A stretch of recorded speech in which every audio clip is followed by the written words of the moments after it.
bridge is falling down, my fair lady. Build it up with sticks and stones, sticks and stones, sticks and stones. 카드로 보는 21세기 주역점을 사랑해 주시는 여러분에게 감사드립니다. 책을 사신 분은 꼭 유튜브에서 21세기 주역점 예습 영상을 시청해 주시기 바랍니다. 21세기 주역점이라고 엔터하시면 됩니다. 카드로 보는 주역점은 대단히 쉽고 간단합니다. 점을 보고 결과를 보는 것까지 2분이면 끝납니다. 파란 카드 한 장 잡고 빨간 카드 한 장 잡으면 점을 치는 결과를 아실 수 있습니다. 파란 카드 한 장 잡으시고 빨간 카드 한 장 잡으시면 점치는 행위는 끝납니다. 이제 파란 카드와 빨간 카드가 가리키는 페이지로 이동만 하시면 됩니다. 해당 페이지에 가시면 좌측에 있는 주역의 괴사에 관한 이야기가 나옵니다만은 초심자들은 당장 이해하기가 쉽지 않습니다. 그냥 넘어가셔도 됩니다. 오른쪽 하단에 있는 점의 결과, 흉, 대흉, 길, 대길만 보시면 되겠습니다. 결국 흉, 길, 대, 이 세 가지의 한자, 석자만 아시면 되겠습니다. 연애하시려는 분, 이전 확장하시려는 분, 건강이 나빠서 걱정하시는 분에게 흉이나 대흉이 나오면 연애하려는 상대방에 대해서 면밀히 신원조사를 해야 한다든지, 이전 확장 개업을 일단 스톱하고 다시 한번 검토를 해보아야 한다든지, 컨디션이 안 좋은 분이라면 흉, 대흉의 경우에 정밀 검사를 받아서 중병으로 가는 것을 막아야 한다는 것을 가르쳐드리고 있습니다. 많은 분들이 앞에서 말씀드린 기본적인 이용 방법보다는 응용편인 상대의 마음 알아보기를 잘 활용하고 계십니다. 상대의 마음 알아보기에 관한 내용은 이 영상을 스톱시켜 놓고 공부를 하셔도 됩니다. 물론 유튜브에서 상대의 마음 알아보기 엔터하시고 상세하게 공부하실 수도 있습니다. 남한과 북한에서 모두 다 전설적인 간첩, 전설적인 공작원이라고 하면 이선실을 떠올립니다. 지금도 간첩이 많이 있다고 합니다. 몇 명 정도의 간첩이라고 부르는 사람이 있고, 또 그 사람들에게 휩쓸려서 부안해동하는 사람이 있다는 것을 국정원이나 이런 정보기관에서는 대충 파악하고 있습니다. 북한에 있는 공작 간첩 조직이 몇 개냐에 따라서 일개 과가 몇 명의 직원으로, 몇 개의 팀으로 몇 개의 조직을 운영하는 것을 계산해서 곱하기를 하면 간첩의 숫자를 대충 파악할 수 있다고 합니다. 지금도 남한에는 북한이 보낸 간첩 혹은 그에 동조하는 사람이 최소한 5,000명 이상은 있다고 합니다. 그런 이야기를 들으면서 오늘은 이선실의 명식을 사주로 보려고 합니다. 사주로 보기 전에 사주와 실제 그 사람의 이력이, 살아온 이력이 맞는지를 확인하는 것이 중요합니다. 많은 훈련을 통해서 그렇게 확인을 하고 하다 보면 사주만 보면 어떻게 살았는지 우리가 대충 알 수 있습니다. 더 상세한 것은 사주의 감명을 부탁하는 분의 이야기를 또한 들어야 하기도 합니다. 그러나 이선실은 지금 죽고 없으니 이 사람의 살아온 이력과 사주를 맞춰보기 위해서 먼저 이력을 알아봅니다. 이 이선실에 관해서는 여러 사람의 증언이 있습니다. 중부 간첩단 사건에 연루되었던 황인호의 증언, 그 다음에 대남 공작원으로 북한이 파견되어 왔다가 총격전 끝에 잡혀서 결국은 몇 년 뒤에 전향한 김돈식, 김돈식이라는 이름이 본명은 아닌 것 같습니다. 이런 사람들의 정언을 들어보면 조금씩 다릅니다. 다시 말해서 지금도 그 사람들이 황인호가 김동식이라는 사람이 전향했지만 자기 위주로 말한다는 것입니다. 그런 스타일로 자기 위주로 말하지만 대한민국의 정보기관은 보고만 있지 절대 정보기관의 의사나 뜻을 말하지 않는 특징이 있습니다. 그래서 전설적인 간첩이라는 이선실의 명식을 보기 전에 이 사람의 개인적인 바이오그래피, 다시 말해 퍼스널 히스토리를 면밀하게 알아보도록 했습니다. 자료를 뽑는데 며칠의 시간이 걸렸고 여러 자료를 중복해서 검토했기 때문에 귀순한 간첩 김동식 혹은 황인호의 정언 등등 다른 사람이 전해온 이야기보다는 오늘의 이야기가 대단히 분명하고 정확하리라고 저는 생각합니다. 라타로TV에서는 라타로TV 구독자에 한해서 비전적 천수 깨끗한 책을 65,000원에 특매하고 있습니다. 특매를 한 책을 사서 비전적 천수 공부를 하고 싶은 분이라면 위에 전화로 연락 주시기 바랍니다. 이선실은 남제주군 가파도 출신입니다. 가파도는 지금 행정구역으로는 제주도 서귀포시 대정읍 가파도입니다. 이선실은 호적상으로 1917년 2월 13일 생입니다. 그러나 북한에 있는 이선실의 묘비 명예는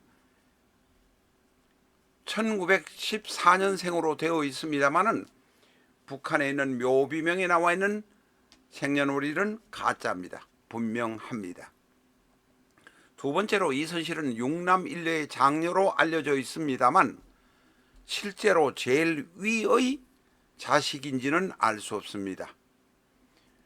일녀이기 때문에 그냥 딸이 하나뿐이기 때문에 장녀라고 하는지도 모릅니다. 어쨌든 이선실은 본래 이 태어날 때의 이름은 이화선입니다. 북한에서 공작원으로 만들 때 3차 침입할 때 준 이름이 이선실 1뿐입니다. 물론 3차로 침입할 때 이름은 이선실이 아니고 신귀녀로 되어 있습니다.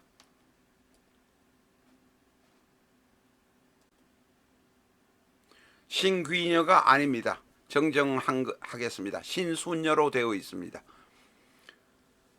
이선실은 1917년 2월에 서귀포에서 태어났지만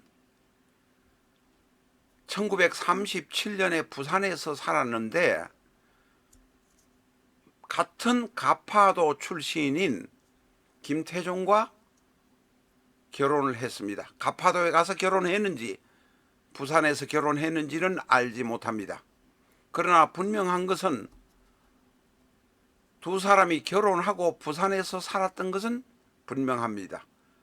아마 김태종은 잠수의 일, 우리가 해녀 일 같은 것을 하는 해남의 일을 했던 것이 아닌가 생각되는데 머구리 잠수를 했는지도 모릅니다. 그것은 정확히 알지 못합니다. 그러나 분명한 것은 1937년에 만 20세로 김태종과 결혼하고 부산에 살다가 3년 뒤인 1940년입니다. 37년이나 40년이나 모두 일제시대입니다.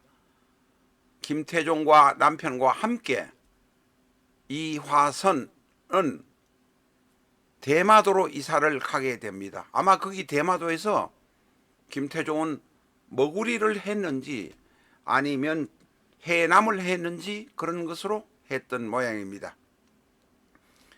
그렇게 해서 7년을 살다가 1947년 해방이 되고 난 2년 뒤에 부산으로 다시 돌아왔습니다만 1947년 부산을 비롯해서 대한민국의 생활은 어디에서나 암담하고 힘들었습니다. 그래서 남편 몰래 1947년에 남편이 다시 대마도로 혼자 밀항해서 가버렸습니다. 이화선을 두고 간 것이죠. 그때 소박을 당했다 이렇게 판단이 됩니다. 어떤 이유로 이화선을 그냥 두고 갔는지는 모르지만 분명한 것은 1947년에 부산에 와서 살다가 바로 대마도로 밀항해서 돌아갔다. 김태종이 한 것은 분명합니다. 그리고 몇 개월 뒤인 1948년 4월 3일 제주도에 4.3 사태가 일어나고 많은 사람들이 죽었습니다. 역사적인 문제는 여기서 더 이상 언급하지 않겠습니다. 어쨌든 거기에 격분해서 조선노동당에 입당한 것이 이선실입니다. 1948년에 조선노동당에 입당하고 또한 노동당 당원인 공자군과 동거 생활을 했는데 공자군을 먼저 만났는지 조선노동당에 먼저 입당했는지는 알지 못합니다. 그러나 1950년 4월에 동거남이 노동당이랑 당원이란 것이 발각이 되어서 체포되고 처형당했습니다. 라타로 TV는 비전적 천수를 기본서로 해서 3,500개가 넘는 사주 영상을 유튜브에 업로드하고 있습니다. 비전적 천수는 다른 명리서와 전혀 다릅니다. 60간지를 기준으로 갑자부터 시작해서 개해까지는 각 기둥을 60개를 만들어 놓고 내 사주를 하나하나 대입하면서 쉽게 사주를 보도록 편집했습니다. 비전적 천수는 엑셀 형태로 되어 있어서 대단히 쉽습니다. 연지, 월지, 일지, 시지만 아시면 자신의 내 기둥을 하나하나 대입시켜 가시면서 천간과 지지의 관계, 격국, 합형충 해파, 12운성 같은 것을 공부하면서 세월이 지나면 어느 정도 중급 수준까지 가실 수 있도록 도와드립니다. 비전적 천수 영상은 지금 118회까지 유튜브에 업로드되어 있습니다만 실전적 천수 1기 영상이 242개, 2기 영상이 586개가 있어서 실전적 천수 001 하면 갑자의 이야기, 실전적 천수 886 엔터 하면 개해의 이야기가 나옵니다. 비전적 천수의 교재를 피워놓고 실전적 천수 1기 영상과 2기 영상을 보시면 책을 금방 쉽게 이해하실 수 있을 것입니다. 여러분의 건성을 기대합니다. 끝부분은 다시 한번 말씀드리고 다음 슬라이드로 넘어가도록 하겠습니다. 1917년 2월 13일 생인 이선실.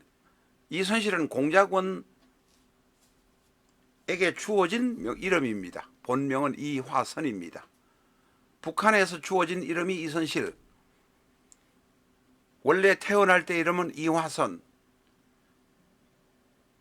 그 다음에 한국에서의 3차 공작 때 활용했던 이름은 신순여입니다. 그녀는 1948년 조선노동당에 입당하고 동거하던 공작원이 처형당하고 난 다음에 1950년에 4월에 동거남이 체포되어서 처형당했습니다. 그리고 난 다음에 월북을 했습니다. 전에도 앞에서도 말씀드렸습니다마는 공작원 출신인 김동식 혹은 황인호 혹은 전에 오는 위키토피아 나무 위키의 자료들이 오류들이 대단히 많습니다. 그것을 정리해서 제대로 된 자료를 지금 말씀드리고 있다는 점 다시 한번 양해해 주시기 바랍니다.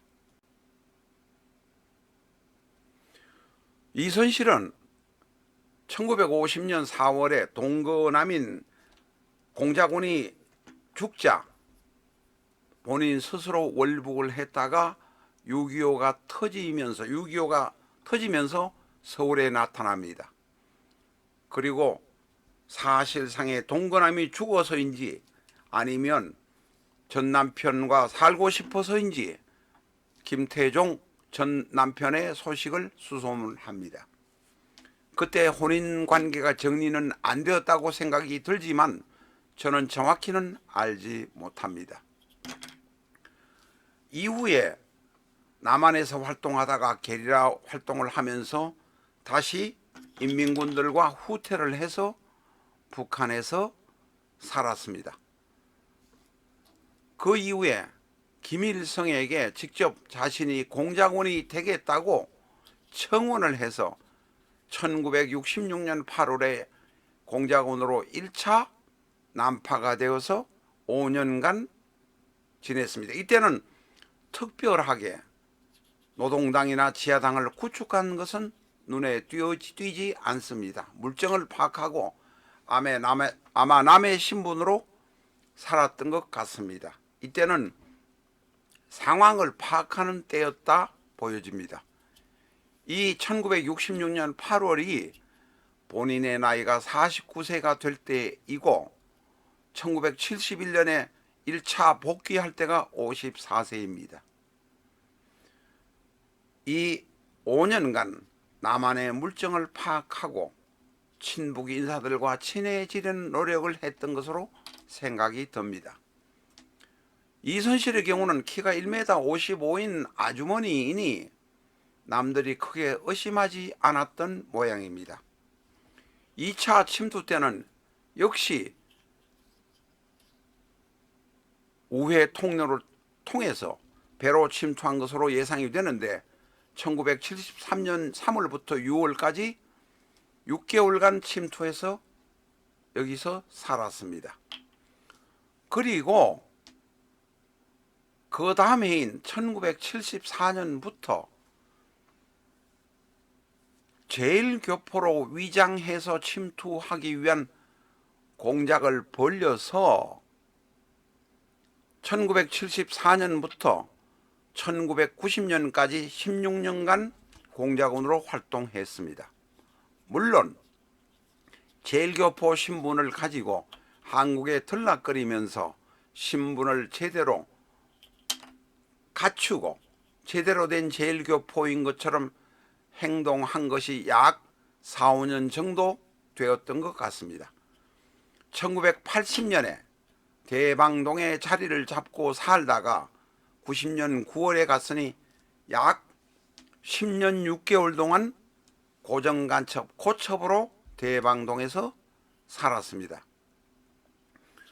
이때는 제일교포가 한국에 와서 사는 식으로 합법적인 신분을 가지고 있었는데 이름이 신순여였습니다.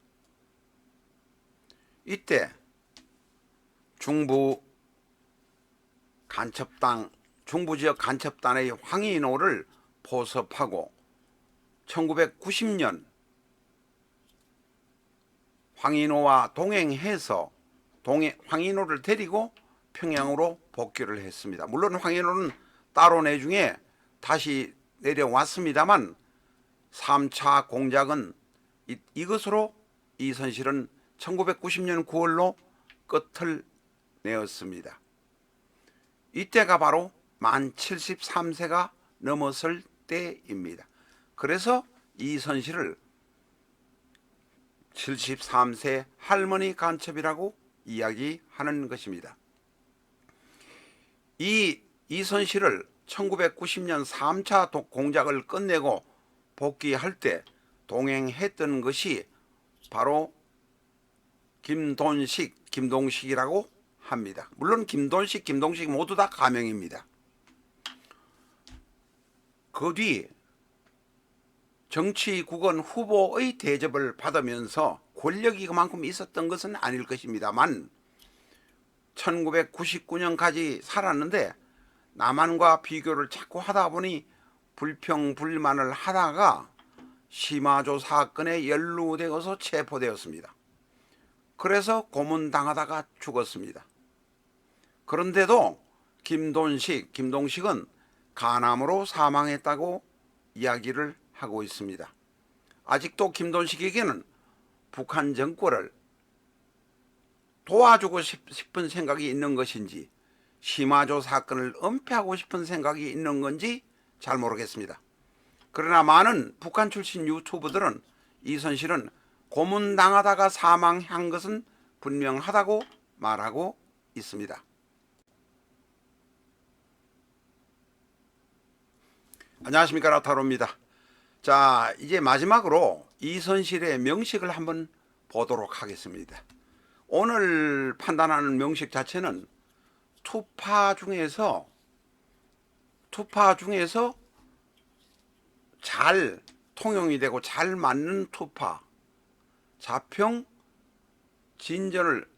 투파의 이론을 가지고 한번 보겠습니다. 자신의 의견과 약간 맞지 않더라도 그냥 들어주시기 바랍니다. 1917년 2월 13일이라는 것은 앞에서 말씀드렸습니다. 사실 북한에서 말하는 1914년 이라는 것도 이선실이라는 것도 모두 가짜입니다. 1917년 2월 13일 가파도 출신 이화선이 이선실의 본명입니다. 1999년 고문당하다가 죽었습니다. 심화조 사건에 걸려가지고. 이것은 여러 북한 출신 유튜버들이 이야기하고 있으니 김동식의 이야기는 오류다. 왜 그런 이야기를 하는지는 저는 잘 모르겠습니다.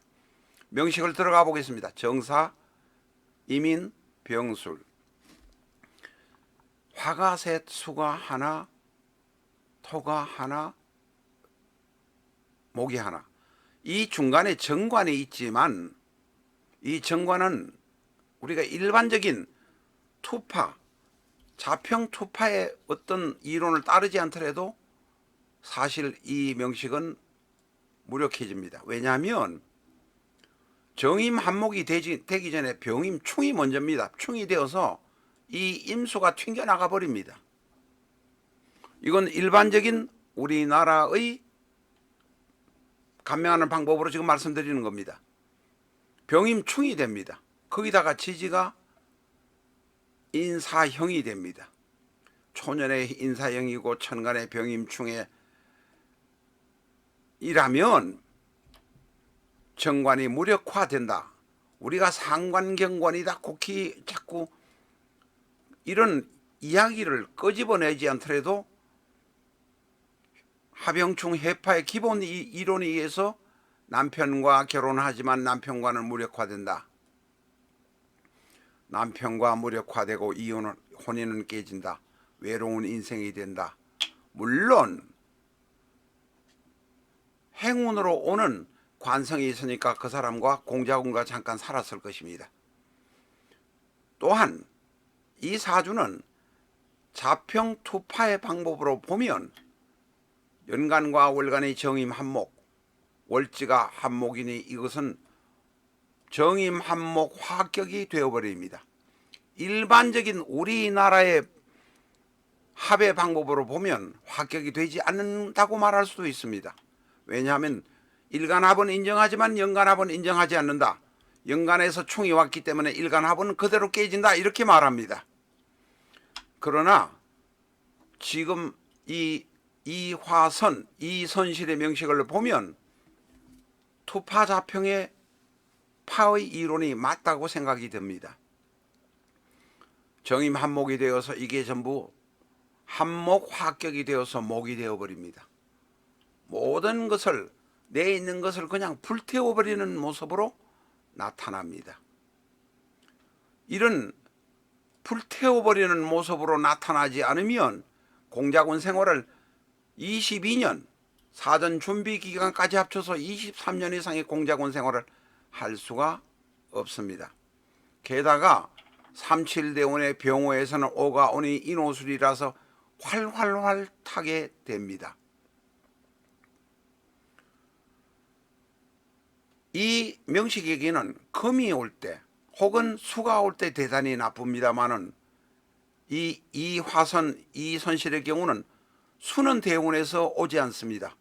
이 칠대운 이후에 수가 오지 않습니다. 보시다시피 수가 하나도 없습니다. 그러나 금이 와서, 금이 오면 바로 이 목을, 목화 정임 한목 화격이 돼서 목을 깨뜨리기 때문에 말년에 추락하는 모습이 보인다까지만 오늘 말씀드리겠습니다. 이 사람이 죽은 해가 김효년, 세운은 김효년이지만 70, 80세가 넘어서 죽었다면 대운으로만 보아야 되는 이런 원칙이 있기 때문에 이 금이 목이라는 전체의 덩어리 자체를 무차별로 깨어버린다. 67대운 후반부 기유대운의 유검과 77대운의 경검이 목과 충돌해서 깨어졌다. 이렇게 보시면 되겠습니다. 다시 말해서 정임 한목 화격의 경우는 목이 제일 나쁘다라고 결론지어서 말씀드립니다.